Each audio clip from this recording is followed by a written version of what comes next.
అండి ఎండాకాలంలో ఎన్ని రెసిపీస్ చేసుకున్నా చిన్నపిల్లలకైనా పెద్దవాళ్ళకైనా కూల్గా ఏదో ఒకటి తాగాలనిపిస్తుంది కదా. ఇలా మసాలా లస్సీ చేసి చూడండి. స్వీట్ లస్సీ ఎప్పుడు చేసి ఉంటారు, కానీ ఇలా మసాలా లస్సీ చేసి చూడండి.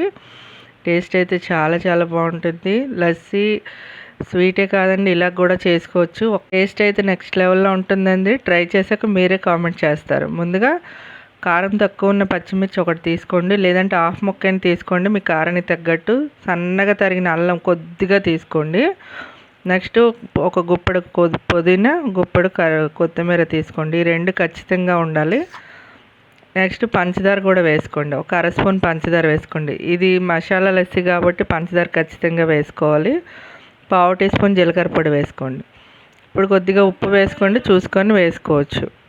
ఇప్పుడు గడ్డ పెరుగు ఒక 2 స్పూన్లు వేసుకోండి. నేను అరకప్పు పెరుగు తీసుకున్నాను, 2 స్పూన్లు వేస్తున్నాను. ఇది మెత్తగా మిక్సీ పట్టుకోండి. ముందు మెత్తగా మిక్సీ పట్టుకున్న తర్వాత ఉన్న రెసిపీస్ అప్పుడు వేసుకోవచ్చు. ఇలా మెత్తగా మిక్సీ పట్టేసిన తర్వాత ఇప్పుడు ఒక 5-6 ఐస్ ముక్కలు వేసుకోండి.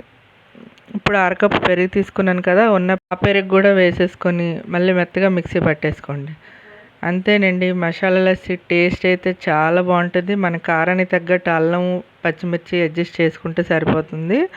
మీకు ఇంకా చల్లగా కావాలనుకుంటే ఇంకొంచెం ఐస్ ముక్కలు వేసుకోవచ్చు.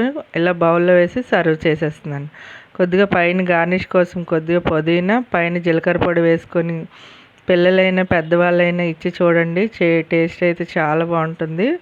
ఒక్కసారి ఈ మసాలా లస్సీ ట్రై చేయండి. వీడియో నచ్చితే లైక్ చేయండి, షేర్ చేయండి. Thank you for watching.